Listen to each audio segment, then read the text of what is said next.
3월 3일 월요일 지혜로운 노인의 두 쪽지.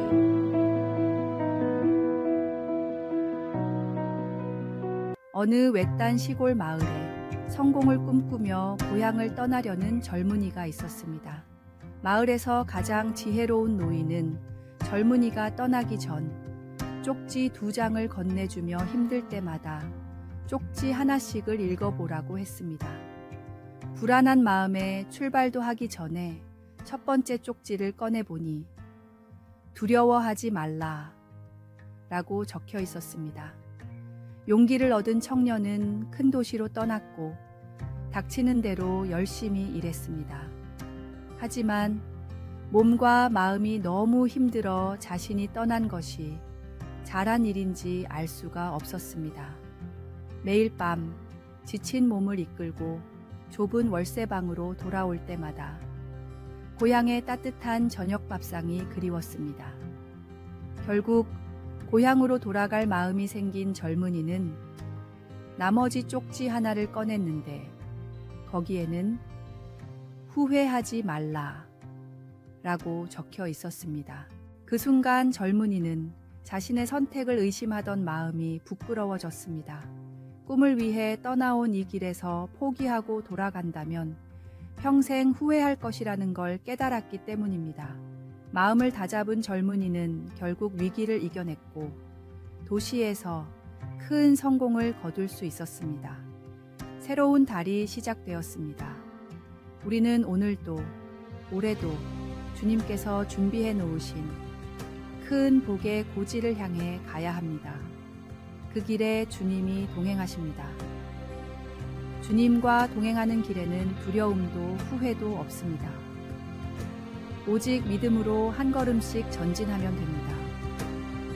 지혜로운 노인의 두 쪽지처럼 우리에게도 하나님의 말씀이 힘들 때마다 용기와 위로를 주는 든든한 길잡이가 되어줄 것입니다. 오늘의 말씀. 두려워하지 말라. 내가 너와 함께함이라. 놀라지 말라. 나는 내 하나님이 됨이라. 내가 너를 굳세게 하리라. 참으로 너를 도와주리라. 참으로 나의 의로운 오른손으로 너를 붙들리라. 오늘의 만나. 인생의 새로운 도전 앞에서 두려워하지 마십시오. 주님께서 우리의 발걸음을 인도하시고 지켜주실 것입니다.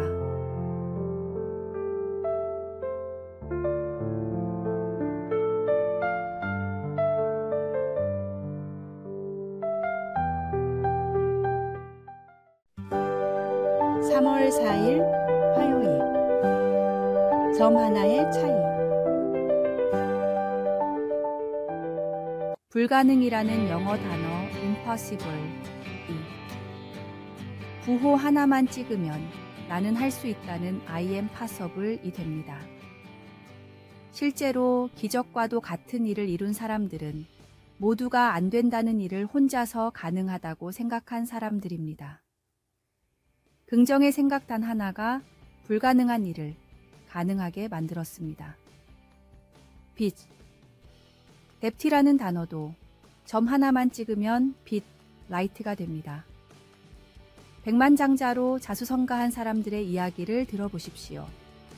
대부분 큰 빚을 지고 심지어 파산을 한 경우도 많습니다.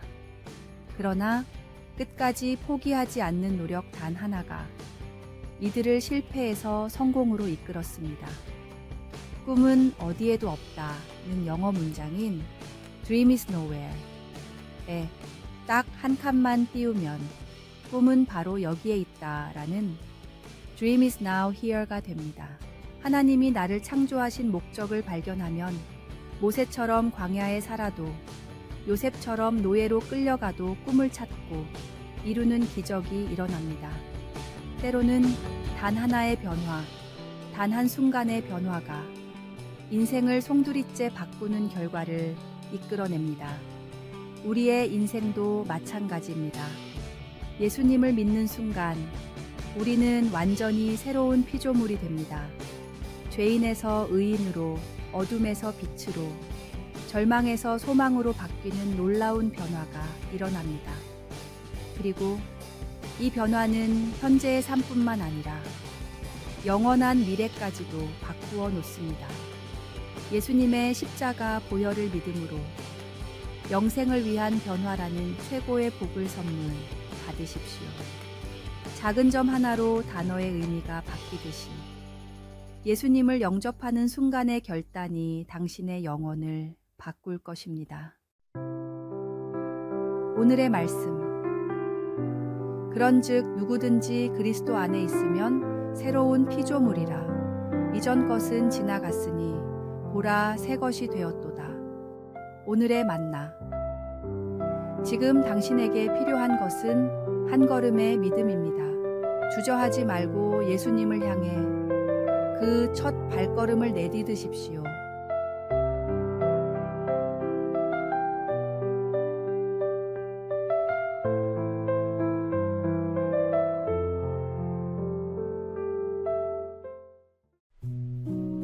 (3월 5일) 수요일. 산피티의 법칙. 한 젊은 광부가 금을 찾아 서부로 향했습니다. 그는 자신의 모든 재산을 투자하여 광산 장비를 구입하고 발견한 광맥을 따라 열심히 땅을 팠습니다. 처음에는 희망에 부풀어 있었지만 몇 주가 지나도 금맥은 보이지 않았습니다. 수개월간의 고된 노동 끝에 그는 결국 모든 것을 포기하기로 했습니다. 빚더미에 쌓인 그는 장비를 고철상에게 팔았고 광산 소유권도 헐값에 넘겼습니다. 그는 자신의 꿈을 향한 도전이 실패로 끝났다고 생각하며 무거운 발걸음을 고향으로 돌렸습니다. 고철상은 그 광산에 대해 전문가와 상담했고 그들은 놀라운 사실을 발견했습니다. 바로 이전 광부가 포기한 지점에서 단 3피트 더 파들어가면 거대한 금맥이 있다는 것이었습니다. 고철상은 이 조언을 따랐고 그 광산에서 엄청난 부를 얻게 되었습니다. 후에 이 소식을 들은 젊은 광부는 이런 말을 남겼다고 합니다. 내가 조금만 더 인내하고 믿음을 가졌더라면 이 이야기는 오늘날까지 많은 사람들에게 교훈이 되고 있습니다. 우리가 꿈을 이루기 위해 노력할 때 종종 그 목표가 눈앞에 있음에도 알지 못한 채 포기하곤 합니다. 하지만 하나님을 신뢰하며 한 걸음 더 나아갈 때 우리는 놀라운 결실을 맺을 수 있습니다. 때로는 우리의 계획대로 되지 않는 것처럼 보일 때도 있지만 그것이 끝이 아닐 수 있습니다. 모든 것이 합력하여 선을 이루시는 하나님의 섭리를 신뢰하며 끝까지 포기하지 않는 믿음이 필요합니다. 오늘의 말씀.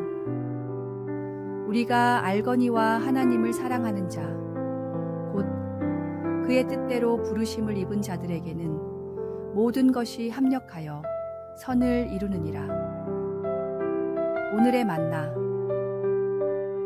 우리 삶의 모든 순간은 하나님의 섭리 안에 있습니다. 지금 겪는 어려움도 결국에는 우리를 더 성숙하게 만드는 과정임을 믿으며 감사함으로 나아갑시다.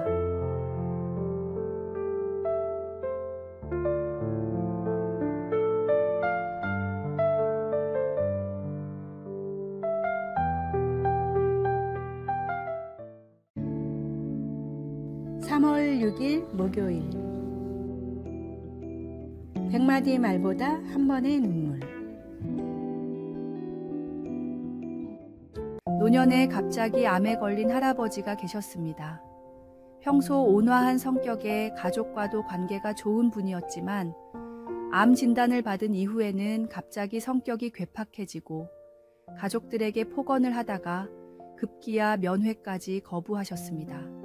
가족들은 걱정되어 병원을 찾아왔다가도 병실에 들어가지도 못하고 돌아가기가 일쑤였습니다. 그러던 어느 날 평소 아끼던 손자가 찾아왔습니다. 가족들은 걱정 반, 기대 반으로 손자를 병실로 들여보냈는데 30분이 지나도 나오지 않았습니다. 이윽고 손자가 밝은 표정으로 나와서 가족 모두를 병실로 데리고 들어갔는데 놀랍게도 할아버지는 암에 걸리기 이전에 온화한 모습으로 돌아와 계셨습니다. 30분 만에 변화된 할아버지를 보고 깜짝 놀란 아이의 아빠는 몰래 아이를 밖으로 데리고 나가 무슨 일이 있었는지 물었습니다. 손자는 해맑게 웃으며 대답했습니다. 아무 말도 안 했어요. 그런데 할아버지가 너무 아파 보이시기에 달려가서 안고 계속 울었어요. 한참을 울고 나니까 할아버지가 반갑게 맞아주시던걸요. 이 이야기는 우리에게 중요한 교훈을 줍니다. 때로는 말로 하는 위로보다 진심 어린 공감의 눈물이 더 큰 위로가 됩니다. 아픈 마음을 이해하려 애쓰는 진정성 있는 태도가 굳게 닫힌 마음의 문을 열 수 있습니다. 예수님도 나사로의 죽음 앞에서 함께 우셨습니다. 그것은 인간의 고통과 슬픔에 대한 가장 깊은 공감의 표현이었습니다. 소외된 이웃들, 힘들어하는 가족들을 위로할 때는 잘잘못을 따지고 이성적인 판단을 내리려 하지 마십시오. 그들의 아픔에 진심으로 공감하며 함께 울고 웃어주십시오. 진정한 위로는 머리가 아닌 가슴에서 시작됩니다. 오늘의 말씀. 즐거워하는 자들과 함께 즐거워하고 우는 자들과 함께 울라. 오늘의 만나. 오늘 당신 주변에 위로가 필요한 이웃은 누구입니까? 그들의 아픔에 진심으로 공감하며 다가가 보십시오.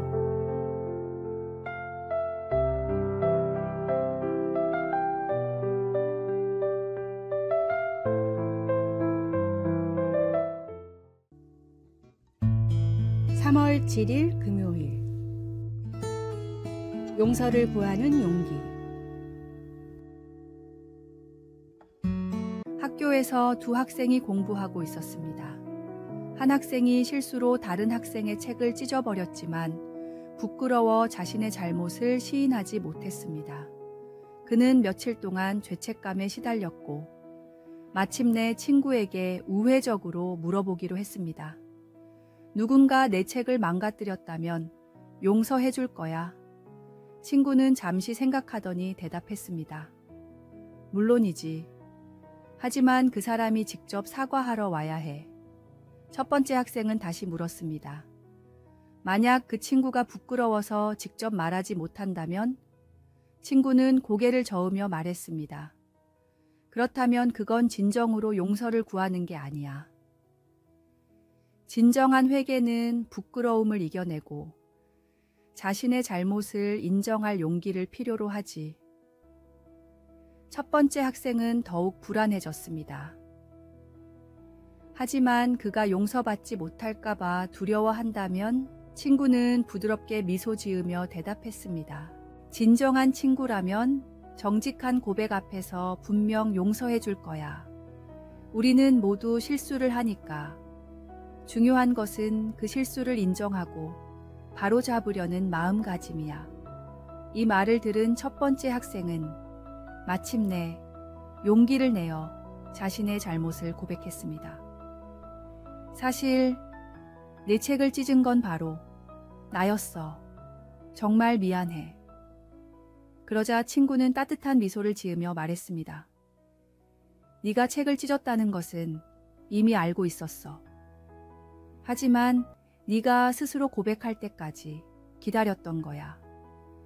진정한 용서는 진실한 고백이 있을 때 비로소 시작되니까. 이 이야기는 우리에게 진정한 회개란 자신의 죄를 인정하고 고백하는 용기에서 시작되며 그 용기 있는 고백 앞에서 하나님의 크신 용서와 회복의 은혜가 기다리고 있음을 가르쳐 줍니다. 오늘의 말씀. 만일 우리가 우리 죄를 자백하면 그는 미쁘시고 의로우사 우리 죄를 사하시며 우리를 모든 불의에서 깨끗하게 하실 것이요. 오늘의 만나.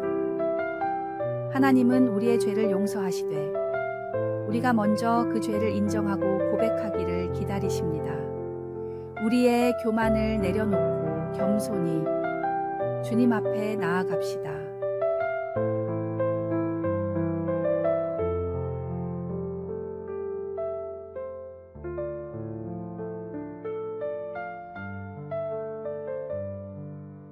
아래의 빨간색 글자 구독을 누르시어 더 많은 전도의 열매를 맺으시기를 기도합니다.